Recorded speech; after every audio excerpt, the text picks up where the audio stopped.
Okay, so I had a spirit husband part four. So, yes, I read the deliverance book. You know what? Hold on. Let me go get the book. Okay, so I'm back. I was telling you y'all, I came across this book called Be Free from Spirit Spouses, Marine Spirits is by Zeta Grant, and it taught me a lot. It had some deliverance prayers in here that I ended up praying. Also, I listened to Pastor Kevin Ewing, who I learned a lot from. So, Tiffany Buckner, Kevin Ewing.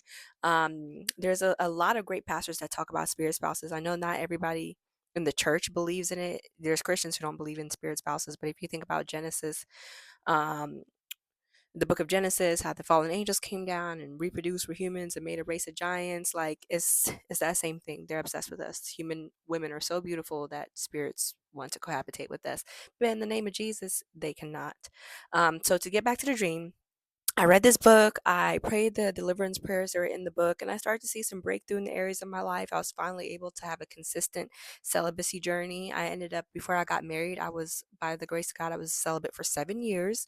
But to get back to the dream, so after I prayed the prayers in this book, I had a dream one night where I was always being chased in my dreams. I was always being chased in my dreams. I said, Lord, the next time I have a dream that I'm being chased, let me stop and confront the person that's chasing me. And so, Lord and behold, I had another one of those dreams. I'm being chased through a library. And so God gave me the power to stop. And I turned and faced who it was that it was chasing me. And it was this person that was, they were walking towards me. And as they were walking towards me, they were taking off the masks of every guy that I dated.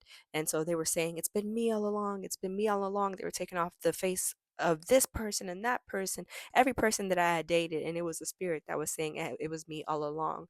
And I always had the joke that, like, I've been dating the same guy over and over again. He just moves when I move and changes his name.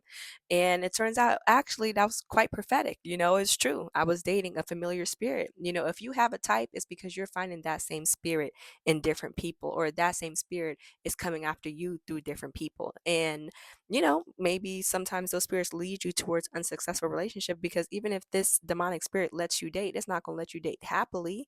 You know what I mean? But you don't have to put up with it. You don't have to put up with it. And so in part five, I'll talk more about my deliverance journey from the spirit husband.